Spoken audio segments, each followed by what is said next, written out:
Général de Gaulle, actuellement à Londres. J'invite les officiers et les soldats français qui se trouvent en territoire britannique ou qui viendraient à s'y trouver, avec leurs armes ou sans leurs armes. J'invite les ingénieurs et les ouvriers spécialistes des industries d'armement qui se trouvent en territoire britannique ou qui viendraient à s'y trouver, à se mettre en rapport avec moi. Quoi qu'il arrive, la flamme de la résistance française ne doit pas s'éteindre et ne s'éteindra pas. Demain, comme aujourd'hui, je parlerai à la radio de Londres. Pour l'histoire, le général de Gaulle reste celui qui a assuré son indépendance à la France. Celui grâce à qui elle a retrouvé une place pleine et entière dans le concert des nations, passant du statut de pays vaincu à celui de pays vainqueur. Aujourd'hui, au-delà du chef de la France libre, nous rendons hommage à tous ceux qui l'ont rejoint pour défendre une certaine idée de la France et de la liberté.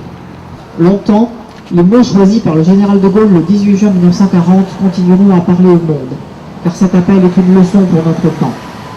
À tout moment, il est possible de choisir, même quand l'inéluctable semble se profiler.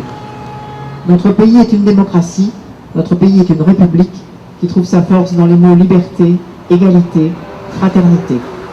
Il tient à chacun d'entre nous que ces mots ne disparaissent pas, qu'ils ne se vident pas de leur sens, qu'ils conservent au contraire une réalité vitale pour notre société. Il y a 70 ans, un certain 18 juin, un appel venu de Londres allait susciter l'espoir dans un pays en doute, sachant faire vivre encore et toujours les valeurs qui l'ont motivé.